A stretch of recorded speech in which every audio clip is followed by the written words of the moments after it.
오늘 말씀 나누시겠습니다. 요한복음 강해의 9번째, 벌써 9번째 시간입니다. 요한복음 강해 9번째, 오늘 3월 23일인데요. 우리 아까 교수님 기도해 주셨는데, 기도 내용들 이렇게 다 매주마다 기도 정성껏 해 주시는데, 오늘 사순절의 십자가의 의미를 더욱더 깊이 받아들이며, 이제 우리가 기도할 때 죄인된 우리의 고백을 많이 하잖아요. 오늘도 그런 마음으로, 주님의 은혜를 구하며, 제가 요 앞에 이렇게 앉아있으면 여기 말씀 카드 같은 거 2개가 놨어요. 근데 제가 일부러 그걸로 왔는데, 이제 매번 보는 건 아닌데, 어쩌다가 이렇게 다시 한번 보는데, 오늘 예배드려 다시 이렇게 나오기 전에 이렇게 보게 됐는데, 뭐라고 써있냐면, 하나님이 기뻐하시는 제사는 상한 심령이다라고 이렇게 써 있습니다. 다시 한번 제가 예배드리기 전에 올라오면서 하나님이 원하시는 건요, 여러분들의 상한 심령이라고 합니다. 오늘 그런 마음 주님께서 위로해 주시고 축복해 주시기를 소원합니다. 자, 요한복음 강해 9번째 시간입니다. 오늘 지난 시간에 이어서 함께 나누실 말씀 요한복음 2장 23절에서 25절까지의 말씀을 함께 읽어보겠습니다. 자, 요한복음 2장 23절에서 25절입니다. 같이 한번 읽어보겠습니다. 시작. 6월절에 예수께서 예루살렘에 계시니 많은 사람이 그의 행하시는 표적을 보고 그의 이름을 믿었으나 예수는 그의 몸을 그들에게 의탁하지 아니하셨으니 이는 친히 모든 사람을 아심이요 또 사람에 대하여 누구의 증언도 받으실 필요가 없었으니 이는 그가 친히 사람의 속에 있는 것을 아셨음이니라. 아멘. 사실 지난주에 했어야 될 말씀인데 시간상 저희가 마무리를 하지 못해서 이 내용을 나누고 3장으로 넘어가야 될 것 같습니다. 요한복음 2장에 마무리하는 말씀인데 여러분들이 지금 읽으신 본문을 가만히 보시면요, 여기 사실은 좀 우리가 마냥 기뻐할 수만은 없는 내용이 있습니다. 그게 뭐냐면 2장 24절인데 제가 한 번 더 읽어드릴게요. 예수는 그의 몸을 그들에게 의탁하지 아니하셨으니, 이런 말씀이 있습니다. 근데 23절에 보면은 이런 표현이 있습니다. 많은 사람이 그의 행하시는 표적을 보고 그의 이름을 믿었으나, 그러니까 사람들이 예수님의 기적을 보고 믿었는데, 그런데 예수님은 그의 몸을 그들에게 의탁하지는 않으셨대요. 사람들이 믿었으면 예수님도 그들에게 의탁하고 그들과 잘 어우러져서 지내면 좋을 텐데 그렇게 하지는 않으셨대요. 그러면서 뭐라고 하냐면 이는 친히 모든 사람을 아심이요, 이렇게 말씀하고 있습니다. 그러니까 사람의 마음을 잘 아신다는 거고, 25절은 또 사람에 대하여 그 누구의 증언도 받으실 필요가 없었으니 이는 그가 친히 사람 속에 있는 것을 아셨다라고 기록이 되어 있습니다. 다시 말하면 사람의 마음에 무엇이 있는지를 예수님이 너무나 잘 아시기 때문에 사람들에게 자신을 의탁하지는 않으셨다는 겁니다. 그리고 그 사람에 대해서 누구의 얘기를 듣고 설명을 들을 필요가 없으셨다는 거예요. 사람 마음을 너무나 잘 알고 계셨다는 겁니다.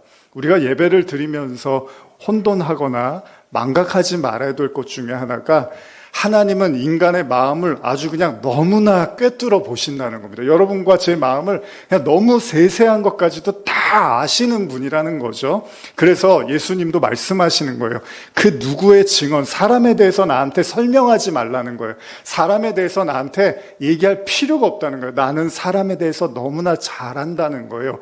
그 사람 속에 뭐가 들어 앉아 있는지 예수님은 너무나 잘 아신다는 겁니다. 근데 그 잘 아시는 예수님이 그들이 믿었다고 하니까 그들에게 자신의 몸을 의탁한 것이 아니라 의탁하지 않았다라는 얘기잖아요. 그게 뭐예요? 그들의 믿음이라든지 그들이 하는 말이나 생각을 예수님은 그렇게 깊이 신뢰하지는 않으셨다는 겁니다. 예레미야 17장 9절의 말씀 한번 읽어볼까요? 예레미야 17장 9절입니다. 한번 이거 읽어보겠습니다. 시작. 만물보다 거짓되고 심히 부패한 것은 마음이라 누가 능히 이를 알리오마는. 사실 이 따뜻한 봄 날씨에 우리가 이런 말씀을 들으면 그래도 우리 마음이 이렇게 화나고 화사하고 기쁘고 이런 생각을 할 수 있는데, 사실 또 성경은 뭐라고 하냐면 만물보다 거짓되고 부패한 것이 마음이라고 이야기를 합니다. 제가 이거를 현대어 성경으로 한번 읽어드릴게요. 여호와께서 인간의 본성에 대해서 말씀하셨다. 인간의 마음보다 더 간사하고 그 깊이를 알 수 없는 것이 없다. 인간의 마음은 거짓과 재앙으로 가득 차 있다. 누가 그것을 투시할 수 있겠느냐? 인간의 속마음을 들여다보는 자는 바로 나 여호와이다. 인간이 아무리 깊은 소원을 품더라도 나는 이미 그것을 알고 있다. 사람이 행동한 것에 따라 그대로 갚아주는 자가 바로 나 여호와이다. 주님이 성경에서 구약에서 우리에게 말씀하시는 것 중에 하나가 사람의 마음이 심히 부패했다라는 말씀을 하고 있습니다. 이 말씀이 사실은 사람들이 이렇게 받아들이기가 쉽지가 않습니다. 그래도 사람이 선한 사람도 있고 나쁜 사람도 있는데 인간의 마음을 그렇게 다 나쁘다고 말할 수 있겠습니까? 라고 생각할 수 있다는 거예요. 근데 오늘 성경의 말씀은 인간의 마음이 이 세상 그 어떤 것보다 가장 부패하다고 말씀하십니다. 그래서 주님이 사람들에게 자기를 맡기지 않으셨다라는 말씀은 그 인간의 마음을 주님이 너무나 잘 아시기 때문에 사람에게 자신을 의탁하거나 사람에게 기대지 않으셨다는 얘기잖아요. 자, 그러면 누가 사람의 마음을 믿을까요? 누가 사람의 마음을 믿을까요? 여러분들의 마음을 누가 믿습니까?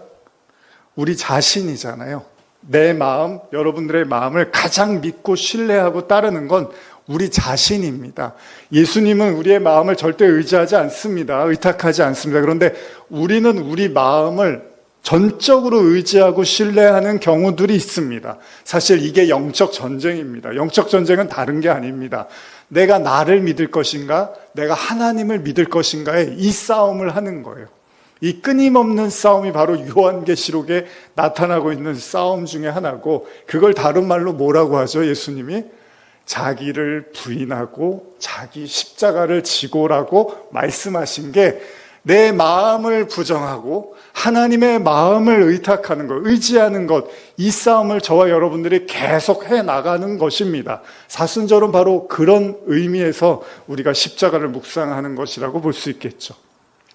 제가 유튜브 설교를 하면서 어느 시점에 조금 더 사람들이 많이 봤으면 좋겠다 해서 이제 제 설교 영상 중에 한 4, 5분 정도를 이렇게 편집을 해서 올리기 시작했는데요.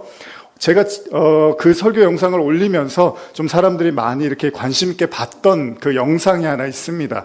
그 영상이 뭐냐면 제가 마음이라는 감옥이라는 제목으로 영상을 올렸었는데, 그 영상이 2019년 5월 26일에 바울과 실라의 설교 중에 한 5분 정도를 편집을 해서 올렸었는데, 그때 뭐 아주 많은 분들이 본 건 아니지만 그래도 많은 분들이 보시면서 이 설교가 좀 자기한테 와닿다라는 말씀을 많이들 하셨어요. 은혜가 됐다는 이야기들을 하시고, 나중에 이제 영어나 불어로 이제 옮겨서 올리기도 했는데, 그때도 그런 이야기들 이렇게 종종 들었습니다. 그런데 저는요, 그 영상을 만들 때 그 영상의 내용이 조금 이렇게 따갑습니다. 사람들이 이렇게 듣기 불편한 내용일 수도 있어요. 지금 아까 읽은 예레미야 말씀, 요 말씀을 가지고 근거로 해서 이제 나눴던 말씀이거든요. 그래서 사람들이 저는 별로 안 좋아할 줄 알았는데, 오히려 그 영상을 듣고 사람들이 좀 더 이렇게 은혜가 되고 감동이 됐다는 말씀을 하시더라고요. 그래서 한번 제가 그 내용을 한번, 여러분들도 이미 들으셨지만 한 번 더 제가 읽어드릴게요. 읽어드리면서 그 5분짜리 설교의 내용을 읽어드리면서 한번 여러분도 다시 한번 들어보셨으면 좋겠습니다. 마음이라는 감옥입니다. 한밤중에 바울과 실라가 기도하고 하나님을 찬송하며 죄수들이 듣더라. 이에 갑자기 큰 지진이 나서 옥터가 움직이고 문이 곧 다 열리며 모든 사람의 매인 것이 다 벗어진지라. 자, 사도행전 16장 25절 26절의 본문입니다. 그러면서 제가 이제 설교를 합니다. 어쩌면 인간에게 주어지는 고통의 문제는 영혼의 문제하고 밀접한 관련이 있을지도 모릅니다. 평소에 인간들은 영혼에는 관심이 없습니다. 왜냐하면 우리의 현실이 너무 치열하고 격렬하기 때문입니다. 다른 것을 생각할 여유가 없습니다. 어쩌면 우리가 부자유한 이유는 뭘까요? 왜 우리는 자유를 갈망할까요?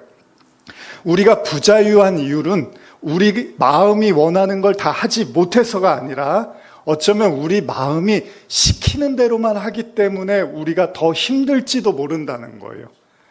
그러니까 우리의 주인이 우리 마음인지도 모른다는 거죠. 그래서 우리는요, 우리 마음의 노예이고 우리는 우리 마음이라는 감옥에서 벗어나고 있지 못한지도 모른다는 겁니다. 요나가 왜 니느웨를 가지 않았습니까? 하나님의 말씀이 떨어졌는데 마음이 원치를 않았던 거잖아요. 요나는요, 자기의 마음에 순종하느라 하나님의 말에 귀를 기울일 힘이 없었던 겁니다. 여러분, 두려움이라는 건 어디 있을까요? 두려움이라는 게 밖에 있을까요? 여러분들 안에 있잖아요. 그러니까 여러분들 안에서 두려워하는 거지 진짜 밖에서 호랑이가 오고 사자가 찾아오는 게 아니잖아요. 내 안에서 혼자서 두려워하는 경우들이 대부분입니다. 벗어나야 될 감옥은요, 내 주변 환경이나 상황이나 어쩌면 여러분들을 힘들게 하는 그 상황이 아니라 여러분들의 마음이 여러분들의 감옥일 수도 있다는 겁니다. 귀신 들린 여종, 사도행전에 등장하는 귀신 들린 여종을 예수님이 쫓아내 주시는데 더 무서운 사람은 누구였냐면요, 그 여종이 귀신이 나가니까 돈벌이가 안 되니까 고발해버린 그 여종의 주인이었습니다. 돈이 더 무섭더라는 거예요, 귀신보다. 자, 우리 마음은 어떨까요? 바울과 실라가 감옥에서 기도하고 찬양했습니다. 자, 지금 여러분과 제 마음속에 이 감옥, 우리 마음이라는 감옥 안에 주님이 찾아와서 이 어두운 감옥에서 말할 수 없는 탄식으로 기도하고 계시다고 성경은 말하고 있습니다. 성령이 말할 수 없는 탄식으로 저와 여러분들의 마음에 기도하고 계신데요. 자, 그러면 어쩌면 의심해야 될 가장 근본적인 대상은 내 주변 사람들, 그러니까 나를 힘들게 하고 괴롭게 하는 내 주변 사람이 아니라 어쩌면 내 자신인지도 모른다는 거예요. 벗어나야 될 진짜 감옥은 그 주변 환경이 아니라 여전히 내 안에서 왕노릇하고 나에게 끝없이 지시하고 있고 나에게 끝없이 거짓말하고 있는 내 마음일 수도 있다는 겁니다. 나라는 자신. 여러분, 요나가 감옥과 같은 뱃속, 물고기 뱃속에서 기도하고 찬양했습니다. 바울과 실라가 전도하다가 로마치아의 깊은 감옥에 있었지만 그들이 뭘 했죠? 기도하고 또 찬양했습니다. 자, 지금 이 순간에요, 성령이 여러분들 마음 한복판에서 기도하고 찬양하고 간구하고 계십니다. 자, 주목해야 될 건 뭐냐? 여러분들 마음이 아니라 여러분들에게 계속 무언가를 말씀하고 계시는 하나님인지도 모르겠습니다. 기도하고 찬송하십시오. 당연한 겁니다. 그런데 중요한 거, 여기서 결론이 이렇게 맺고 있습니다. 기도하고 찬양하는데 그 이유가 뭐냐 하면 여러분들의 마음의 소원을 이루기 위해서가 아니라 이 여러분들의 마음을 넘어설 수 있게 해달라고. 내가 지금 두려워하면 그걸 우리는 두려움이라고 믿어버리잖아요. 내가 힘들면 그게 힘든 거라고 믿어버리잖아요. 왜? 내 마음이 그렇게 말을 하니까.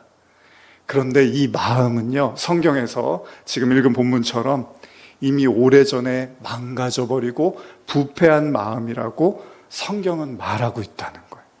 우리는 그렇게 망가져버린 마음을 가지고 이 마음을 철석같이 믿고 있다는 거예요. 어쩌면 우리가 진짜 빠져나와야 될 감옥은 이 가짜, 하나님은 부패했다고 말씀하신 우리 마음일지도 모른다는 겁니다.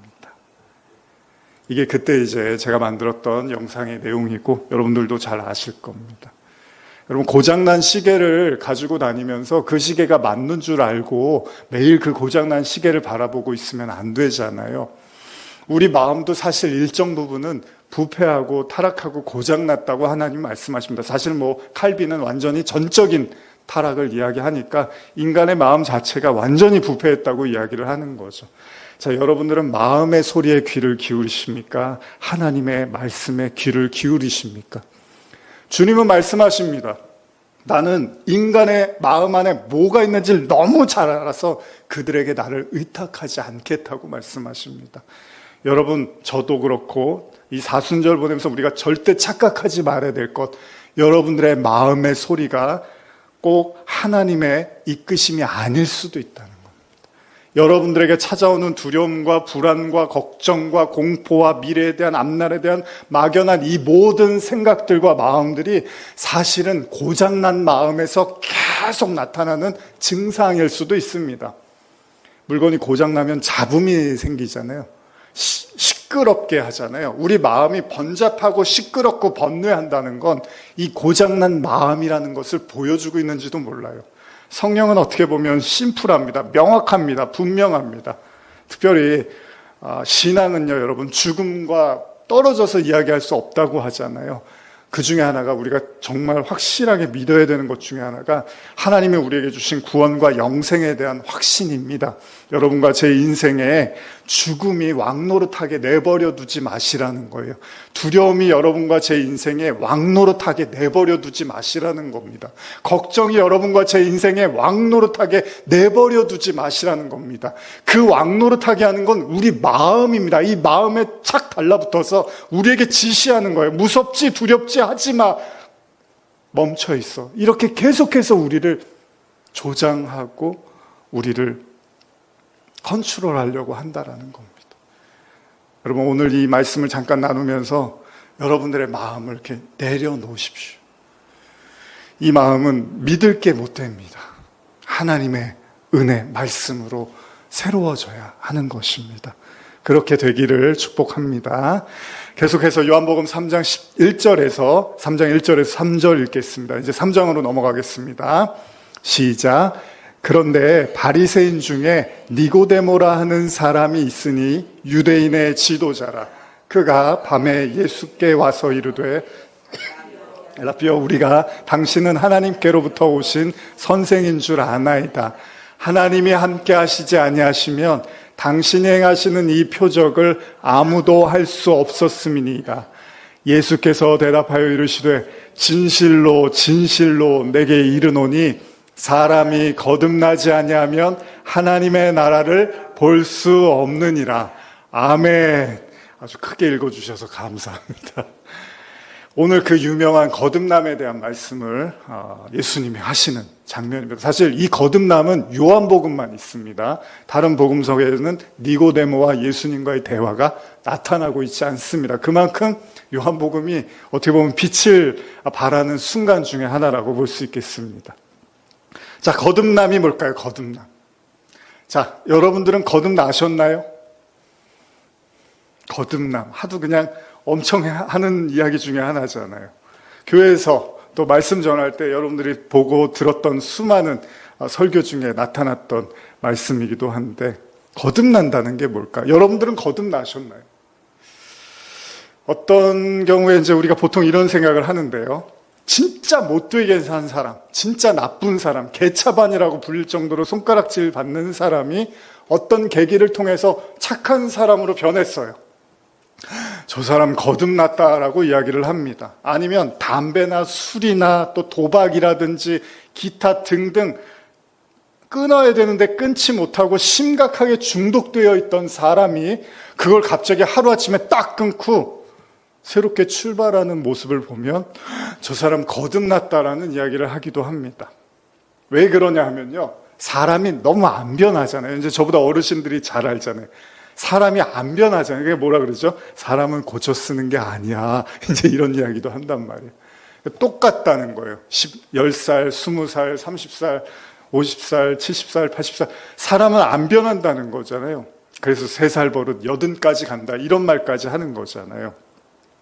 사회적으로나 신앙적으로 우리가 이 변한다라는 거, 이 변한다라는 걸 이제 거듭남으로 많이 이해를 하려고 하는데, 여러분들이 그러면 지금 이 순간에 한번 떠올려 보세요. 여러분이 생각했을 때 거듭났다라고, 뭐 나는 아니더라도 난 이 사람은 진짜 거듭난 사람 같아라고 하면 떠오르는 사람이 있나요?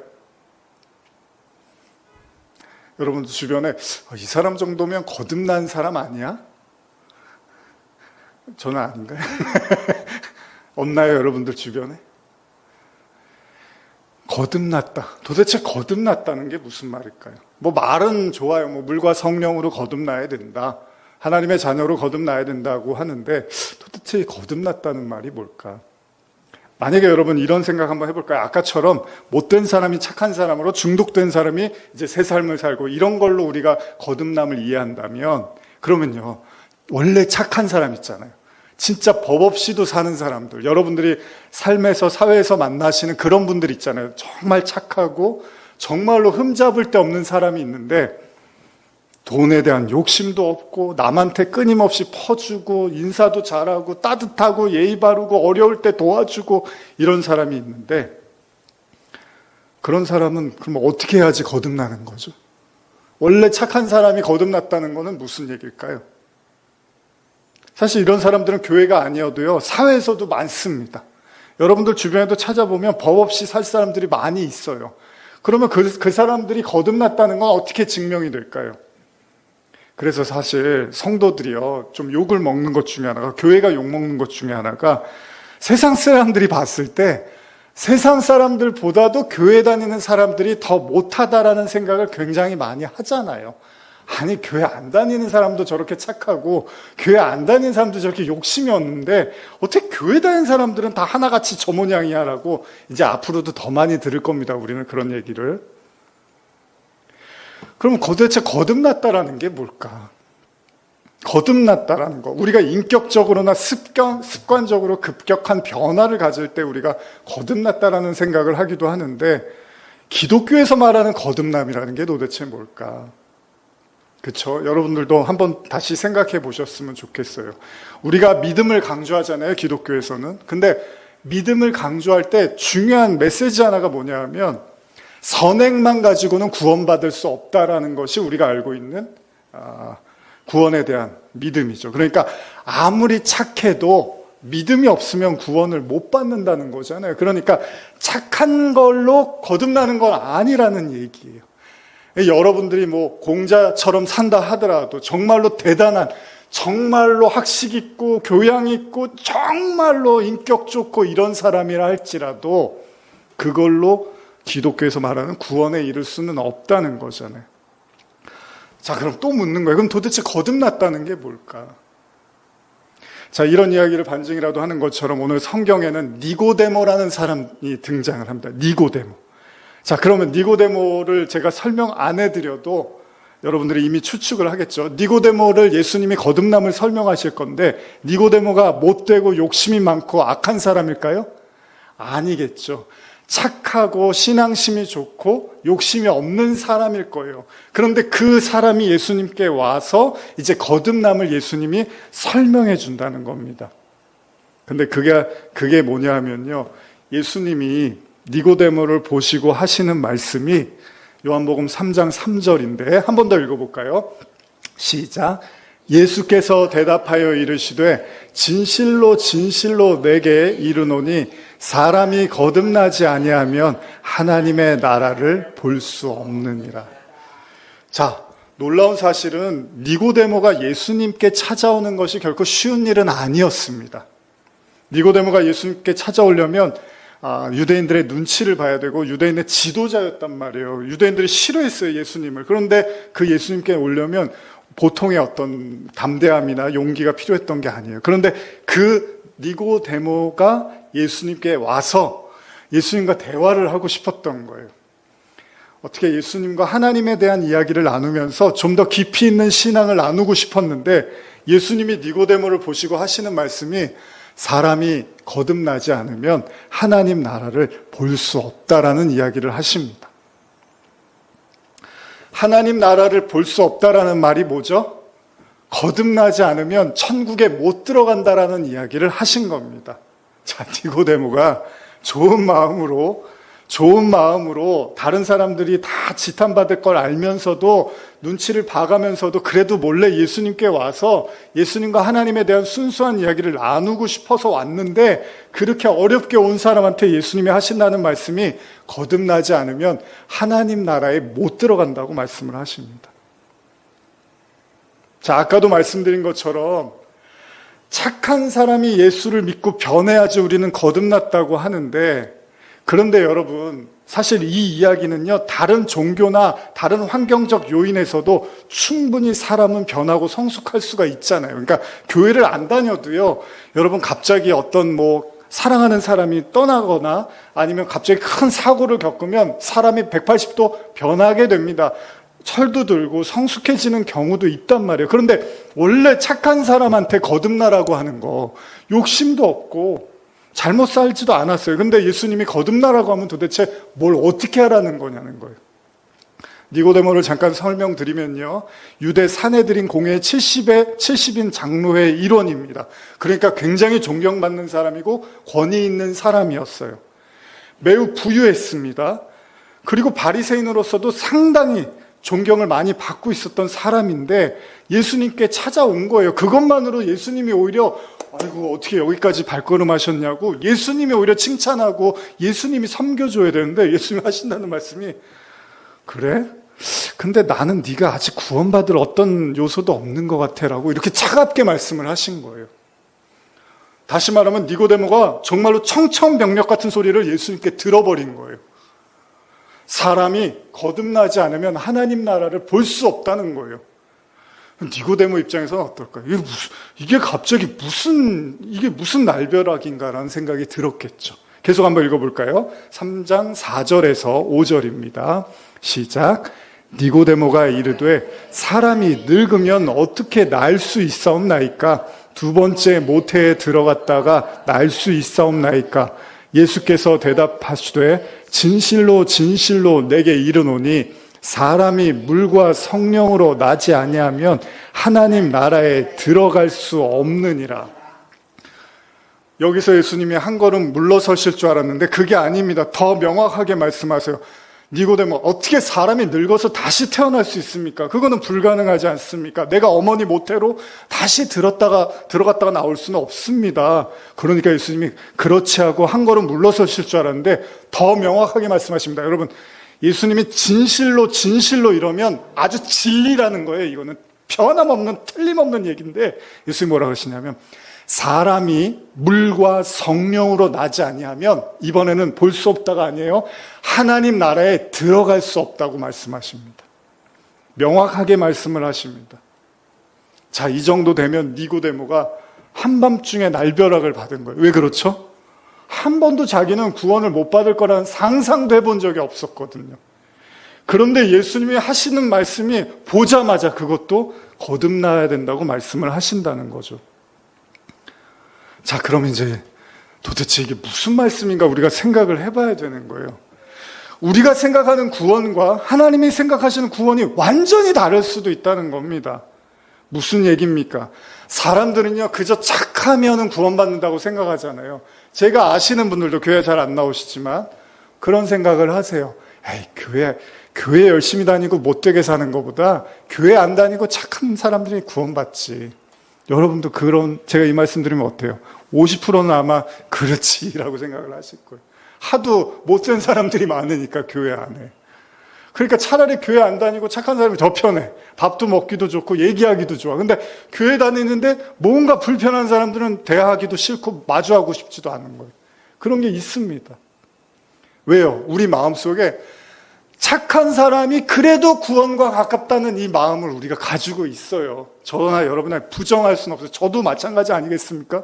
교회 다니는데 차갑고 틱틱거리고 뭔가 이런 사람보다는 차라리 안 다녀도 좀 따뜻하고 뭔가 너그러운 사람이 더 좋겠죠. 그 얘기는 뭐예요?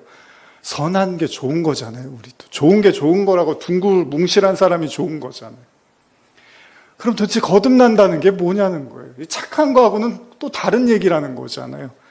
그래서 욥에 대한 이야기를 이제 제가 지난번에도 예전에도 말씀드렸지만 이제 욥 이야기를 할 수밖에 없는 거죠. 욥이 어떤 사람입니까? 정말로 의로운 사람입니다. 정말로 착한 사람이었어요. 그런데 하루아침에 날벼락이 떨어지고 정말 힘든 삶을 살게 됩니다. 너무나 고통스러운 시간을 보냅니다. 여러분들 중에도 그런 생각 하시잖아요. 사실 저희 어머니 오늘 오셨는데 저희 어머니 볼 때마다 저도 마음이 아픈 게 정말 몸이 많이 아프셔서 정말 마지 못해 산다 이런 말씀하시면 제가 저도 마음이 아픕니다. 하루하루 인생을 살아간다는 게 우리가 즐겁고 행복하려고 사는 건데 견디는 삶을 사는 사람한테는 바라보는 사람도 마음이 아프고 당사자도 고통스러운 거잖아요. 근데 그런 분들이 또 많이 계실 거잖아요. 병원에 제가 예전에 아버지 때문에 이렇게 입원하고 가보면 정말 밤새 소리 지르시고, 그러니까 이제 사람인지라 짜증이 나잖아요. 자야 되는데 계속 소리만 지르면. 근데 본인은 어떻게 했어요? 진짜 살을 애는 듯한 고통 속에서 이제 너무 힘드니까 욕도 하잖아요. 이제 막 욕이 나오잖아요. 너무 아프면. 그렇게 사는 분들도 사실 많이 계시잖아요. 이 모양 저 모양으로. 그런데 욥이라는 사람이 그런 거예요. 정말로 최선을 다해서 열심히 살았는데 하루아침에 이거는 감당이 안 되는 고통이 딱 찾아와 버린 거예요. 하루아침에. 그러니까 욥이 정말로 소위 미치겠는 거예요. 도대체 하나님이 살아계신 게 맞아? 내가 뭘 잘못했다 그래? 그러면서 욥이 마음속에 너무나 괴로움을 토로하게 됩니다. 그때 이제 친구들이 와서 위로를 해준다고 왔는데 위로가 하나도 안 돼요. 여러분 그런 경험 해보신 적 있습니까? 너무 마음이 안 좋은데 사람들이 위로해 주는 것도 너무 싫은 거예요. 듣고 싶지 않을 때가 있잖아요. 아마 욥이 그랬을 거예요. 이 괴로운 마음을 누가 좀 알아줬으면 좋겠는데 아무도 위로가 되지가 않는 거죠. 욥기 31장을 가보면 이런 말씀이 나옵니다. 욥이 너무 괴로우니까 어떤 생각을 하냐면 내가 그래도 하나님 앞에서 이렇게 살았는데 어떻게 하나님이 나한테 이럴 수 있어라는 원망과 탄식이 쏟아져 나오는 구절이 있는데요. 이걸 제가 한번 여러분과 같이 읽어봤으면 좋겠어요. 욥기 31장 16절에서 20절을 한번 먼저 같이 읽어볼까요? 욥기 31장 16절에서 20절입니다. 욥이 이제 이런 마음으로 고백하는 거예요. 한번 여러분도 같이 생각하며 읽어보겠습니다.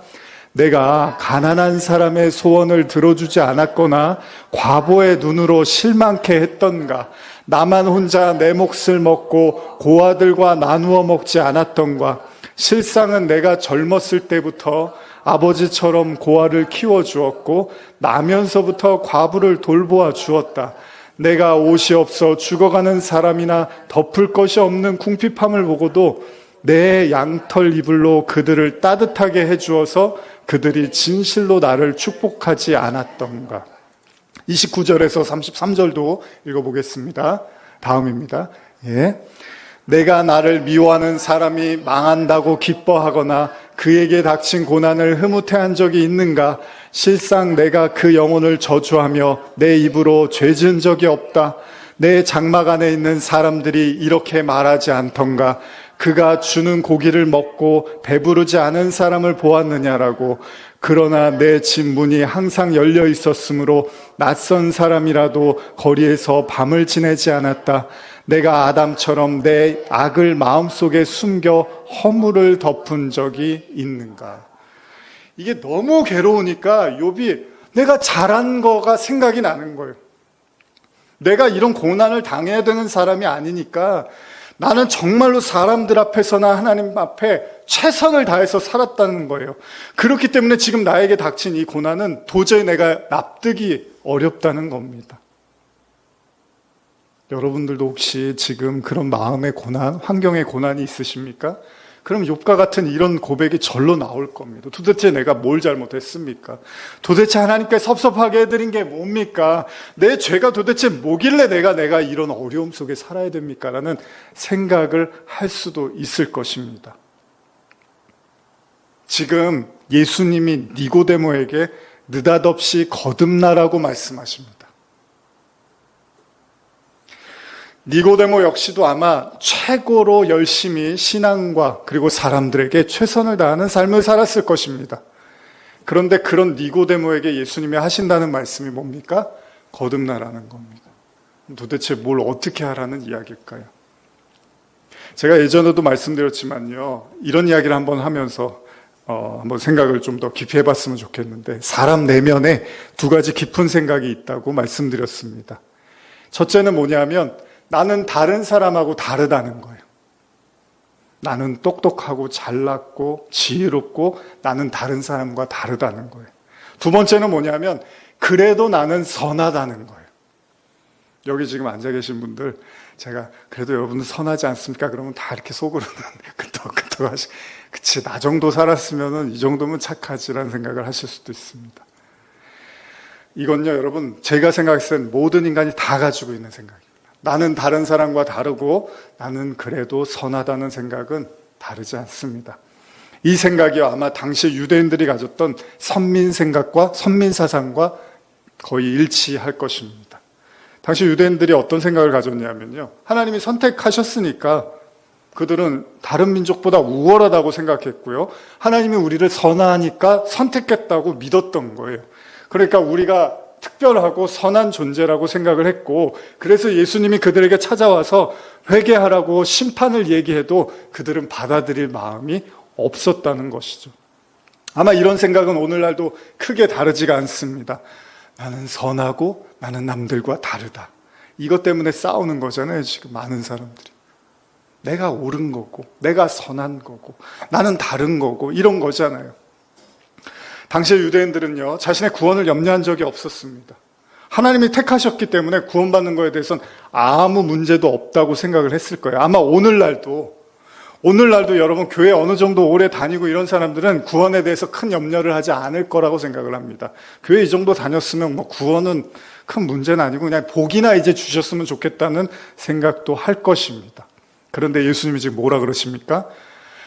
너희들이 생각하는 구원이 얼마나 아니하고 근거 없는 것인지를 생각하라는 거예요. 그래서 예수님은 니고데모에게도 명확하게 말씀하십니다. 여러분, 이게 니고데모에게만 하신 말씀이겠습니까? 모든 당시의 유대인들에게 똑같이 말씀하신 거잖아요. 여러분, 사람은요, 내가 생각하는 범위에서의 안정과 이해를 찾으려고 합니다. 다시 말하면 욥기로 돌아가면요, 그가 더할 나위 없이 풍족한 삶을 살았어요. 다 하나님으로부터 온 축복이라고 생각했습니다.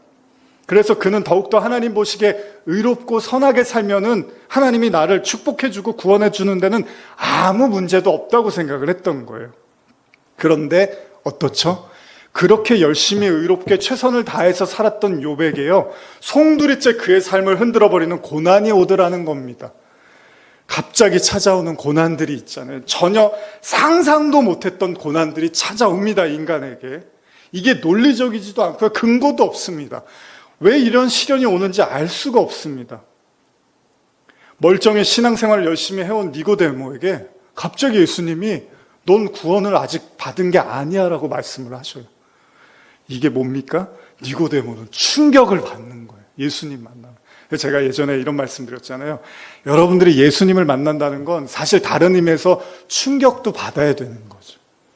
예수님이 어떻게 밤에 늦게 찾아왔으면 어떻게 해야 돼요? 차라도 대접하고 맛있는 거라도 줘가면서 아이고 기특하다. 다른 유대인들은 나 안 좋아하고 안 찾아오는데 너는 이렇게 나한테 왔구나. 화이팅! 이래야 되잖아요. 근데 뭐라 그러세요? 너 거듭나지 않았어. 이런단 말이죠. 그러면서 하신 말씀이 3장 6절에서 7절인데요. 한번 읽어볼까요? 요한복음 3장 6절 7절입니다. 시작. 육으로 난 것은 육이요 영으로 난 것은 영이니 내가 내게 거듭나야 하겠다는 말을 놀랍게 여기지 말라. 예수님이 이 정도 되면 이제 말을 멈출 줄 알았는데 아니에요. 이건요 아주 쐐기를 박는 말씀인데 뭡니까? 육으로 난 건 그냥 육이라는 거예요. 아무리 거기다가 치장을 하고 아무리 화려한 말을 하고 어쩌고 저쩌고 해도 예수님은 육은 육이고 영은 영이라는 거예요. 거기다가 혼돈하지 말라는 거예요. 그 속이지 말라는 거예요. 하나님이 봤을 땐 그건 그냥 육인 거예요. 이건 영인 거예요. 이건 다른 거라는 거예요. 니고데모는 육을 영으로 이해하고 있다는 거잖아요. 아니야. 네가 생각하고 있는 거 육이라는 거예요. 그거. 영은 영이라는 거예요. 그러면서 뭐라 합니까? 예수님이 한 번 더 말씀하십니다. 3번이나 반복해요. 내가 내게 거듭나야 하겠다는 말을 놀랍게 여기지 말라. 놀라지 말라. 이게 당연한 얘기라는 겁니다. 자, 니고데모가 어땠을까요? 이게 무슨 아닌 밤중에 홍두깨라고. 이게 무슨 날벼락이. 한 번도 자기는 구원 안 받았다는 생각을 해본 적이 없는데 예수님이 3번이나 거듭나라고 말씀을 하시는 거예요. 여러분, 제가 뭐 이 설교를 하기 때문에도 드리는 말씀이기도 하지만 또 평소에도 가지고 있는 마음이지만 자, 여러분, 니고데모가 지금 이 이야기를 듣는 게 좋은 걸까요? 나쁜 걸까요? 이런 얘기를 평생 안 듣고 사는 게 좋은 걸까요? 아니면 괴로워도 이 얘기를 듣는 게 나은 걸까요? 당연히 들어야 되는 얘기죠. 근데 만약에 니고데모가 평생 이런 얘기를 한 번도 못 듣다가 죽었어요. 그리고 나서 하나님 앞에 딱 섰어요. 하나님 말씀하십니다. 니고데모야, 네가 참 착하고 열심히 노력했는데 육으로 난 건 육이고 영으로 난 건 영이야. 넌 거듭나지 않았네. 지옥에 가라. 그럼 어떡하죠? 그걸로 끝난 거예요, 니고데모는. 차라리 괴롭고 힘들지만 지금 이 순간 들었던 니고데모의 메시지가 사실은 니고데모를 완전히 새롭게 살리는 말씀이 됐다는 겁니다. 여러분들 좋아하는 얘기 하는 사람만 만나지 마십시오. 여러분들의 귀에 쏙쏙 들어오고 여러분들 뇌 피셜, 여러분들의 뇌를 만족시키고 여러분들의 마음을 만족시켜주는 그런 얘기에만 그게 맞고 그게 좋고 내가 맞는 게, 내가 생각하는 게 맞구나 이런 얘기에만 너무 익숙해지지 마십시오. 요새 유튜브도 그 알고리즘이라고 하잖아요.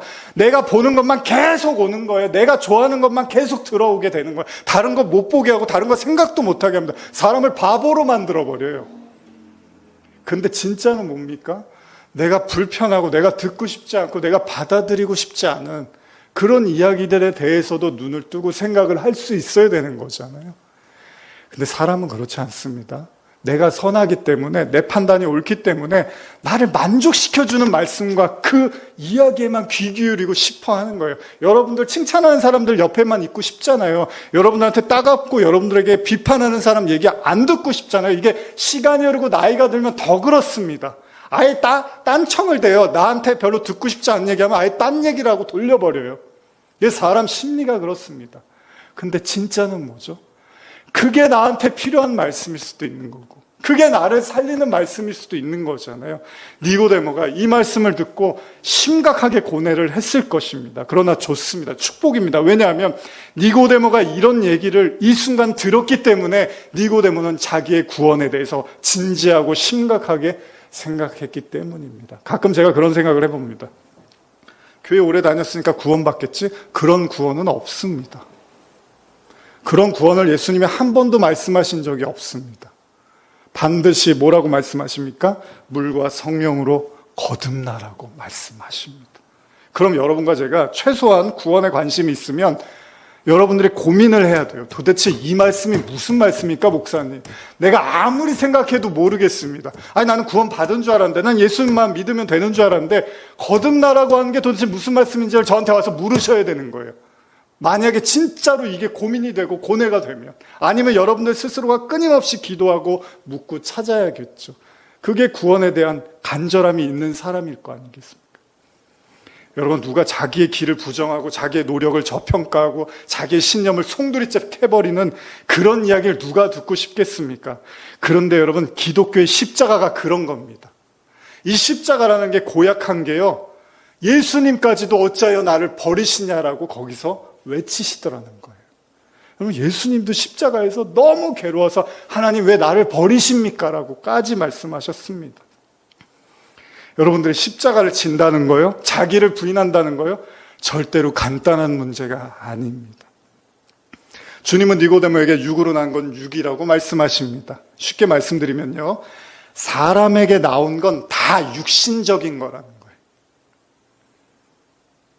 니고데모가 아무리 열심히 노력해서 선하게 살았다 하더라도 그건 육에 불과하다라는 겁니다. 너의 지금까지의 모든 노력은 안타깝지만 거듭나지 않으면 구원받을 수 없다는 겁니다. 니고데모가 모욕적인 언사로 들릴 수 있는 이야기입니다. 그러나 여러분, 니고데모가 이 말씀을 받아들였기 때문에 나중에 예수님이 십자가를 지고 그 예수님의 장례를 할 때 니고데모가 다시 등장을 하고 변화된 모습으로 예수님께 나가는 모습을 우리는 알고 있습니다. 여러분, 도대체 거듭나라는 게 뭐고 도대체 선하다는 게 뭘까요? 오늘 제가 이제 말씀을 좀 정리해야 될 것 같은데, 우리가 선을 행하면서 살았다고 생각하고 내가 나름대로 하나님의 기쁨이 될 거라고 믿었는데, 만약에 니고데모처럼 하나님이 이렇게 거듭나라고 말씀하시면 우리는 도대체 어떻게 생각해야 되는가? 여러분, 도대체 선이라는 게 뭘까? 하나님의 말씀하시는 선이라는 게 뭘까? 아마 제가 이 질문을 드리는 순간 여러분들은 도대체 뭐 어떻게 살라는 얘기지? 그러면서 여러분들의 인생과 경험과 그리고 지식과 양심을 총동원해서 이게 선이고 이게 악이라는 생각을 할 수 있습니다. 그런데 성경은 뭐라 그러니까? 여러분과 제 선과 악의 관점을 하나님은 믿지 않는다는 거잖아요. 아까 예수님이 우리의 마음에 뭐가 들어있는지를 알기 때문에 인간에게 자기를 의지하지 않는다는 건 여러분들이 지금 선이라고 생각하고 여러분들이 지금 악이라고 생각하는 게 반대일 수도 있는 거라는 거예요. 잘못된 걸 수도 있다는 거잖아요.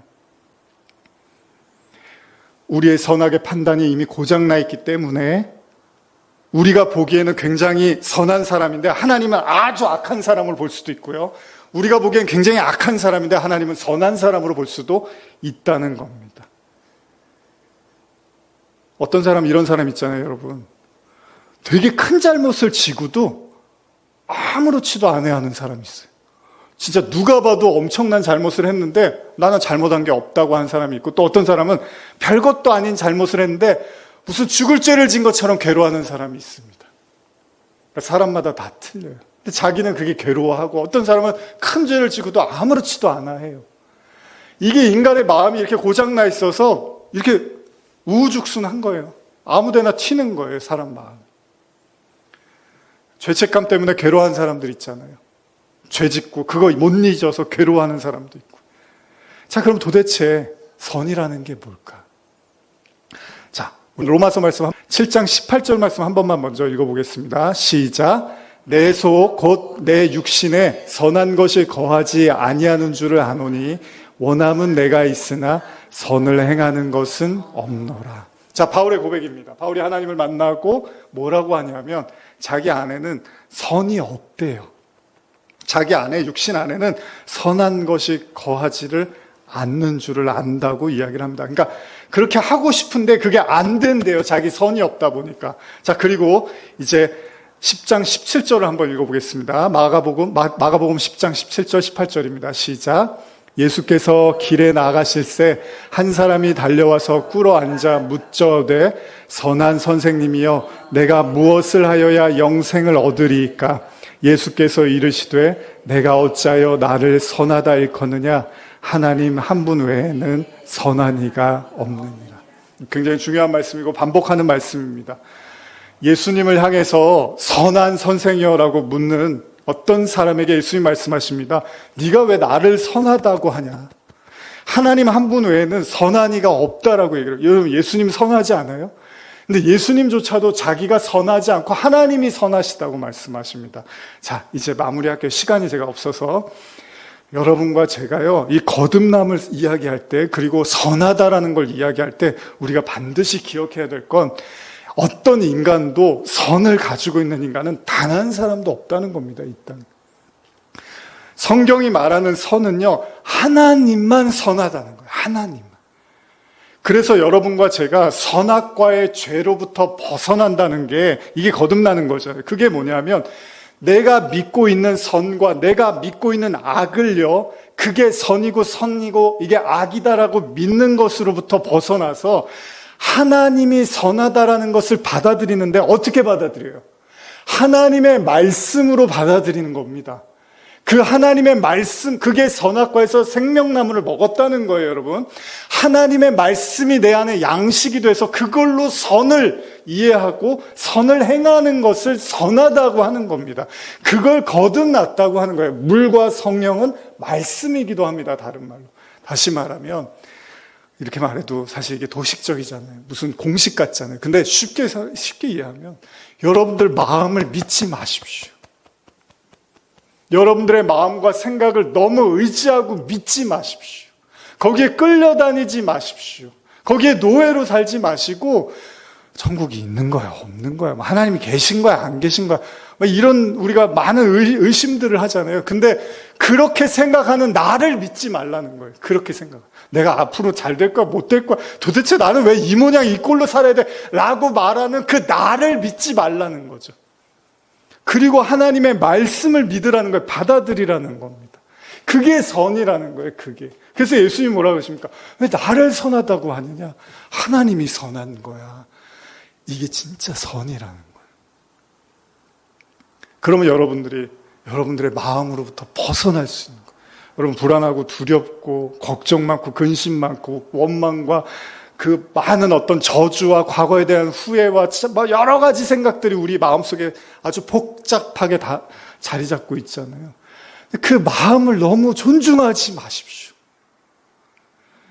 하나님의 말씀으로 거듭나십시오. 여기 있는 거예요. 마귀는 그 선악과 먹은 그 옛뱀의 말이, 그 마귀, 그 거짓된 영이 이 안에서 여전히 내 안에서 판치고 있는 겁니다. 하나님의 말씀으로 덮어버리는 거죠. 쫓아내는 거죠. 거듭나는 은혜, 선하신 하나님을 마음으로 품으시는 은혜가 있기를 간절히 소원합니다. 기도하시겠습니다. 하나님 아버지, 다 나눌 수 없는 말씀들이 있지만 오늘 말씀을 기억하며 거듭나라고 말씀하시는 주님의 뜻을 생각하며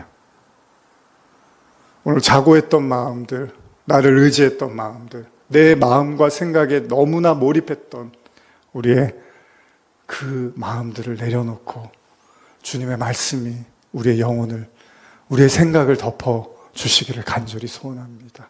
주님 우리와 함께하여 주시옵소서. 감사드리며 예수님의 이름으로 기도드립니다. 아멘. 우리 함께 정결한 마음 주시옵소서. 말씀을 생각하시면서 찬양하시겠습니다.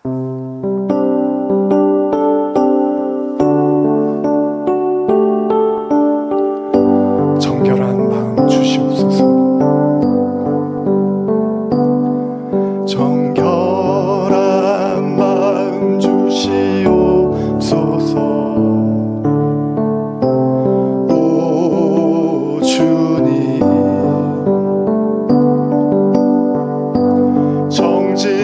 영을 새롭게 하소서.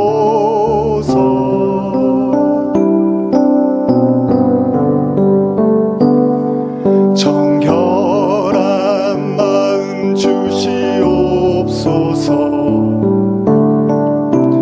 오 주님, 정직한 영을 새롭게 하소서. 나를 주님 앞에서, 나를 주님 앞에서 멀리 하지 마시고 주의 성령을 거두지 마옵소서.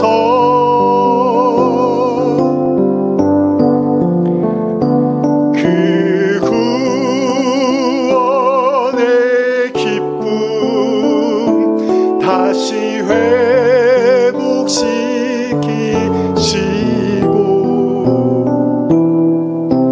변치 않는 마음 내 안에 주소서.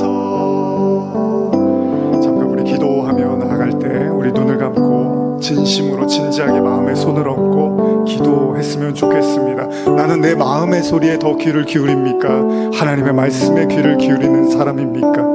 내 인생을 내 마음의 소리를 따라가고 있습니까? 하나님의 음성에 따라가려고 하고 있습니까? 주님, 오늘 내가 거듭나기를 원합니다. 물과 성령으로, 말씀으로 거듭나기를 원합니다.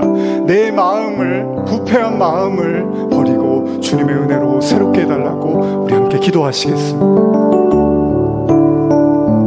하나님 아버지, 이 시간에 우리 기도하는 한 사람 한 사람 성도들의 마음을 주장하여 주시고, 우리가 마음의 소리에, 또 우리의 마음의 두려움에, 우리의 마음의 불안과 걱정 속에 너무 묻혀서 살지 않도록 하나님의 말씀으로 날마다 새로워질 수 있도록, 날마다 거듭나는 은혜들이 있을 수 있도록 주님이여, 이 시간에 진심으로 기도하는 성도들에게 하나님이여 역사하여 주시고 강권하여 주시기를 간절히 원합니다. 아버지 하나님이여, 하나님의 말씀, 의심해야 될 것은 내 주변 환경이 아니라, 내 주변 사람이 아니라 바로 내 안에서 왕노릇하고 있는, 나에게 계속해서 시키고 나를 조정하고 나를 함부로 대하고 있는 내 마음인지도 모르겠습니다. 주님이여, 우리의 마음의 노예로부터 주님의 종으로, 주님의 자녀로 하나님이여 새롭게 하여 주시옵소서. 여호와 하나님, 우리의 마음을 주장하여 주시고 우리의 마음을 붙들어 주시고 이 시간에 우리의 마음을 새롭게 하여 주시옵소서. 우리에게 신선한 마음, 새로운 마음, 은혜의 마음을 부어 주시옵소서. 주시옵소서. 오늘 예배당으로 발걸음한 한 사람 한 사람 모든 성도들의 마음이 새로워지게 하시고 살아 숨쉬게 하시고 하나님의 영으로 충만할 수 있도록 주님 붙잡아 주시옵소서. 주님 함께하여 주시옵소서.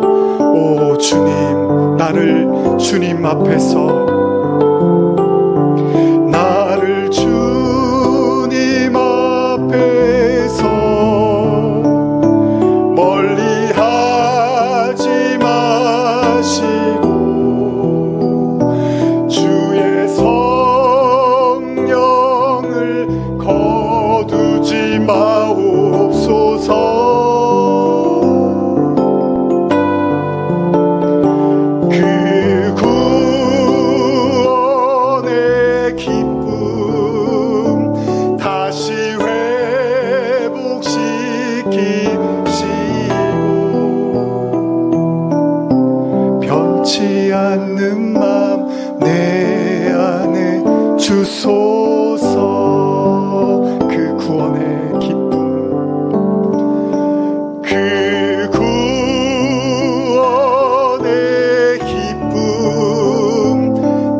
평강의 왕이고 자비의 하나님, 오늘 우리의 마음을 산만하게 하고 번잡하게 하고 두렵게 하고 갈등하게 하고 고뇌하게 하고